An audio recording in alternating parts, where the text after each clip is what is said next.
ಇದ್ಯಾಕೋ? ಮಗ, ಇವತ್ತು ಮೇಘನನ್ birthday, wish ಮಾಡ್ಲಾ? ಏಯ್, ತಲೆ ಕೆಟ್ಟಿದ್ಯೇನೋ? 4 ವರ್ಷದಿಂದ ಅವಳಿಂದ ಎಷ್ಟು ಅಲ್ಲದೆ ನೀನು.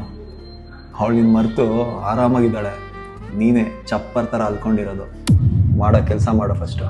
ಇದೊಂದ್ಸಲಿ ವಿಶ್ ಮಾಡ್ತೀನೋ? ಇವೆಲ್ಲ ಡೊಂಕು, ಏನಾರು ಮಾಡ್ಕೊ. ಹಲೋ ಡಾಕ್ಟ್ರೆ, ಯಾರು? ನಾನು ಮಧ್ವೇಶ. ಯಾವ ಮದ್ವೇಶ್? ಕಣ್ಣಿಂದ ಸುರಿದ ಕಂಬನಿಯು ಹೇಳುತ್ತಿದೆ ನನ್ನದೇನು ತಪ್ಪಿಲ್ಲವೆಂದು, ಆದರೂ ಹೃದಯ ಬಿಕ್ಕಿ ಹೇಳುತ್ತಿದೆ ಇನ್ನು ನೀ ನನ್ನವಳಲ್ಲ ಎಂದು.